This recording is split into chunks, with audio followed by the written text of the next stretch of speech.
When I was 24, I moved into my first apartment completely on my own.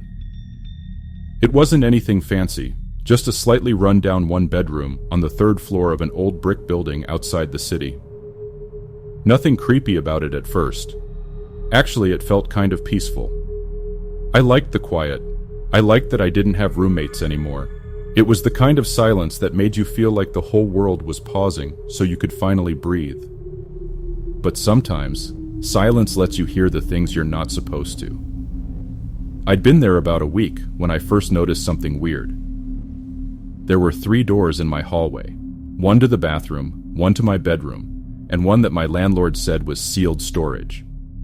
He was this older guy, kind of gruff, and barely spoke more than 5 words at a time. When I asked about it during the tour, he just said, "Old room, locked, leave it." And honestly, I didn't care. I wasn't paying for extra space. The rest of the apartment was clean, cheap, and quiet. I figured maybe it was just a closet full of pipes or wires or something that hadn't been updated since the 1970s. But then I started hearing sounds behind it. It started small, just little things. A soft thud here, a muffled shuffle there. I thought it might have been the neighbors at first, even though I didn't share that wall with anyone. Sometimes old buildings creak, you know? But the more I listened, the more I realized it was only coming from that door. And it always happened around 2 or 3 in the morning. The kind of time when the world is dead silent. No traffic, no music, no footsteps from the apartment above. That's when I'd hear it. Like movement. Not fast, not aggressive. Just slow, dragging movement. Like someone pacing on the other side of the door. At first I joked to myself that it was rats or raccoons or something. I even banged on the door one night. It stopped for a few seconds.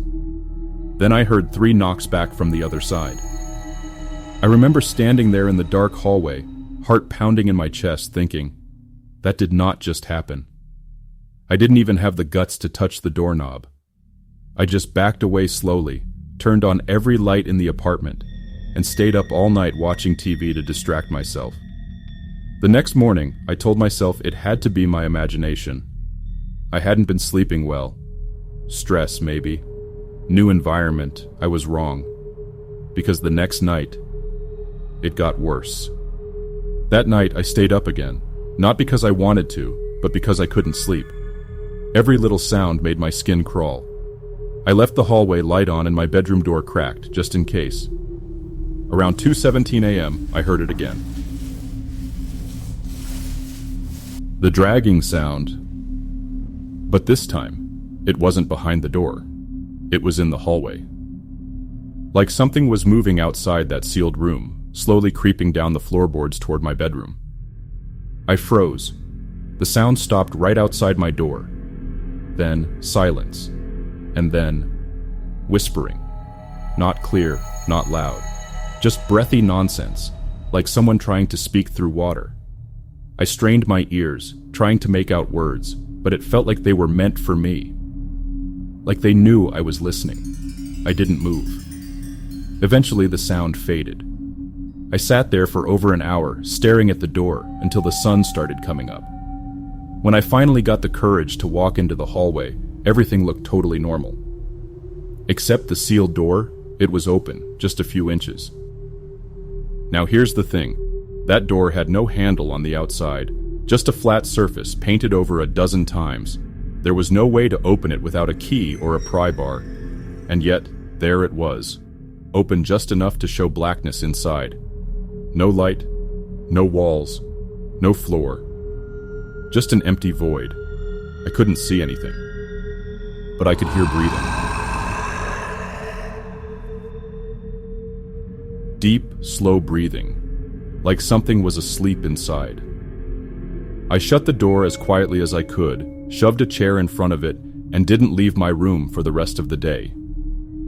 The next few days were a blur of sleep deprivation and paranoia. I shoved furniture in front of the sealed door every night. I kept a knife beside my bed. I left the hallway light on constantly. But no matter what I did, Every night, around the same time, it would start again. Dragging footsteps. The whispers in the walls, the open door. It didn't make sense. It defied logic. And worst of all, no one believed me. I even called the landlord, finally breaking down and telling him everything. His response? "You opened it, didn't you?" His voice was flat, cold, not surprised at all. "I told you not to open it. Once it sees you, it won't stop." Then he hung up.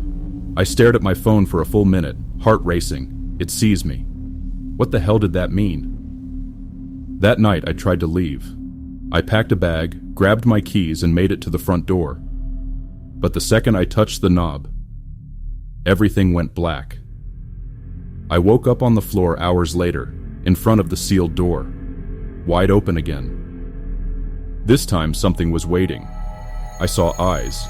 In the dark, no face, no shape. Just glowing, human-like eyes hovering in the blackness, blinking slowly. And then it stepped forward. It was me, but twisted. My exact face, but pale and grinning unnaturally wide, as if it didn't understand how smiles work. Its limbs were too long. It was naked, featureless, breathing heavily like it had just crawled out of something horrible. It whispered, "Now, you go in." I tried to run, I swear I did, but my body wasn't mine anymore. It stepped backward into the void, and I followed, without meaning to, like I was being pulled. And as the blackness swallowed me, I saw it step into my apartment, close the door, and smile. And I didn't remember after that. That was 3 months ago. And I don't think I ever came back. Not really, I still look like me. I go to work, I respond to texts, I eat. But sometimes I wake up standing in front of that same wall, the one where the door used to be, and it's never there. Until 2:17 a.m., then it opens again. And something inside whispers to me, like it's waiting for me to come back, or maybe waiting for someone new.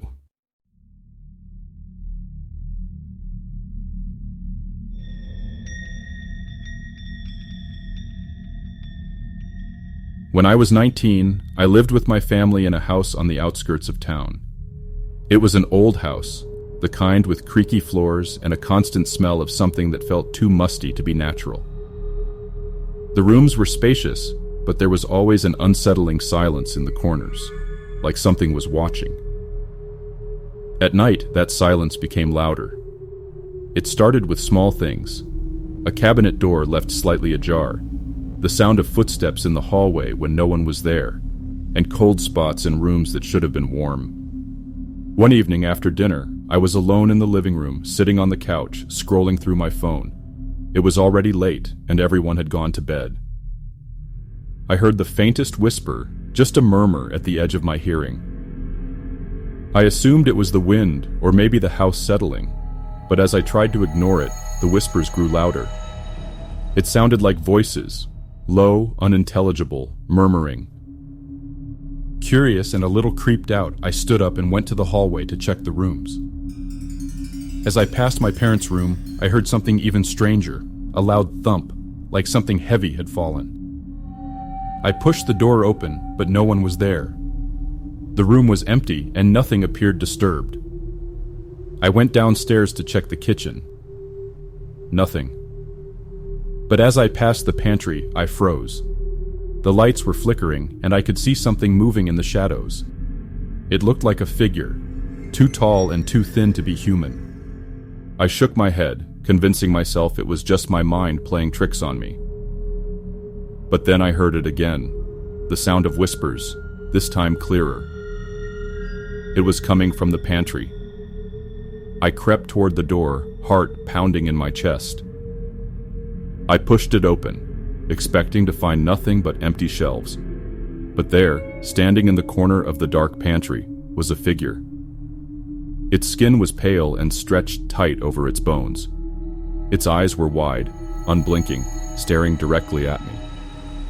I stumbled back, gasping for breath. I knew I had to get out of there. I rushed upstairs, waking my parents, but when we went back downstairs to check, the pantry was empty. No figure, no strange whispers, just silence. But it didn't stop there. Over the next few weeks, the whispers grew louder, the shadows seemed to stretch longer, and the figure began to appear more frequently. My family started noticing it too. My younger brother said he heard a woman's voice calling his name from the attic. My mom began seeing figures in the corners of her vision.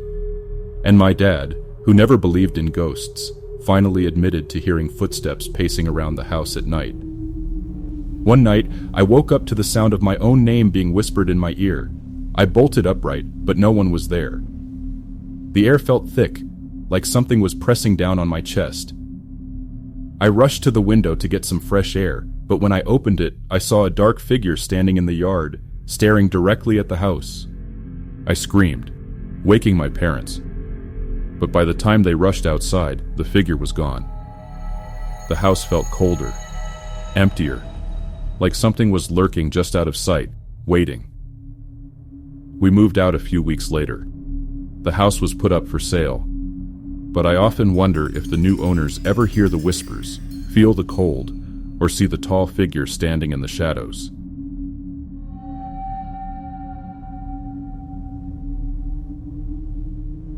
I was 17 when this happened, still living at home with my parents in a 2-story house just outside of town. Nothing creepy about it at first. Normal neighborhood, good people, quiet nights. The kind of place where nothing weird ever really happens. Except, it did. Just once, around 3 a.m., I heard a creak in the hallway. The kind that makes you freeze in your bed and listen harder than you ever have. I thought maybe someone was just going to the bathroom or getting a glass of water. But the sound wasn't footsteps, it was higher, like above me, like the attic.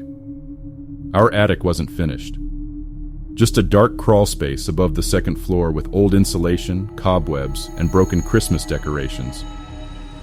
It had one of those ceiling doors you pull down with a string. It was always shut. That night, it creaked like someone had opened it, then shut it again. I told my dad the next morning, and he just shrugged. Said the wood expands and contracts at night. House groaning, he called it. But it kept happening. Same time, same sound, every night. The 5th night, I stayed up with my door cracked open, phone in hand, pretending to scroll, just listening. 2:58 a.m., 2:59 a.m., 3:00 a.m. I heard it. I slowly got out of bed and peeked into the hallway. The attic door was open. The ladder was down. And I swear I saw something pull itself back up, just fast enough for me to miss the details. But I heard it breathing. Heavy, wet breaths, like it had been crawling around for hours. I backed away, locked my door, and sat in the corner until morning. I didn't tell my parents this time. What would I even say? They already thought I was paranoid. A few nights later, things got worse. I woke up to the sound of whispering. At first, I thought it was coming from outside, maybe the wind through the window. But when I sat up, I realized it was inside my room, and the attic door had never opened that night. Whatever it was already here. That night, I didn't sleep at all. Whatever had been whispering in my room was gone by sunrise, but the feeling it left behind stuck to my skin like oil. I finally broke down and told my parents everything. The attic noises, the ladder coming down, the breathing, the whispers. My mom looked worried. My dad, he just went quiet. Then he said something that still gives me chills to this day. We sealed that attic shut 10 years ago. There's no ladder anymore. I didn't believe him. I'd seen it with my own eyes. But that night, I stood in the hallway at 3 a.m. just to be sure. And he was right. There was no string to pull, no seams, just flat ceiling. But that's not what terrified me most. It was the scratches. Long, deep gouges in the wood near where the ladder used to be, like fingernails, clawing to get out. I moved out a few weeks later. But sometimes, when I wake up at night in my new place, I swear I hear that same whisper. Like something still remembers me, still waiting above.